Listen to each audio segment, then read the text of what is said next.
Les pesticides non homologués affectent aussi bien l'environnement que la santé humaine. Pour s'assurer de la qualité de ces pesticides, le département en charge de l'agriculture a entrepris des sorties de terrain. Après Bobo Dioulasso, les techniciens du dit ministère ont fait une descente dans certains magasins de la capitale. Les commerçants non en règle se sont vus signifier des convocations. Le reportage de Paul Dadida Bambara et Issa Kanana.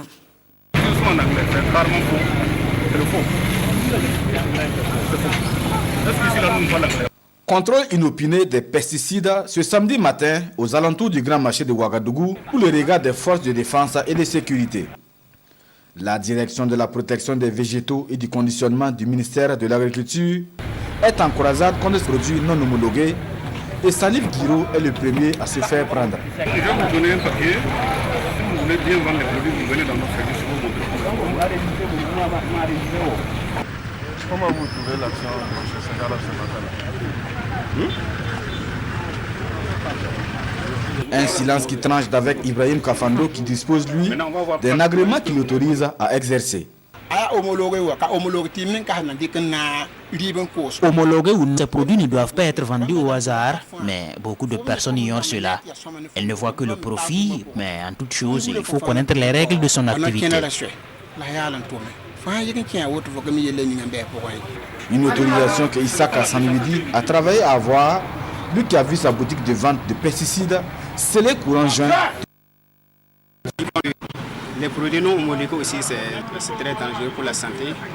Donc, on a décidé donc de suivre ce qui s'est passé l'année passée. En tout cas, ça nous a donné beaucoup de points.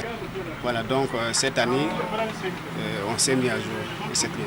Et au-delà de ce contrôle pour s'assurer de la qualité de ces pesticides, cette sortie selon l'équipe de la direction de la protection des végétaux et du conditionnement se veut également une invite aux acteurs à se conformer à la règle en vigueur.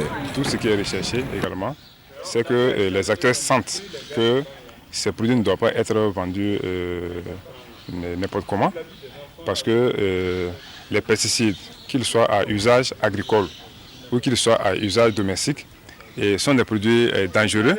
Au niveau des pays du Sud, il y a un comité sahélien de pesticides basé au Mali qui est chargé d'homologuer tout ce qui est pesticide à vendre dans tous ces pays. Une fois que c'est un autre pays qui ne suit pas la réglementation des pays où on considère que le produit n'est pas un bon produit. Car cela nous tienne, la porosité des frontières n'aide pas à la lutte contre la prolifération de ces produits indésirables. Impuissance ou négligence, ces pesticides dangereux pour la santé humaine et l'environnement entrent frauduleusement sur le territoire burkinabé.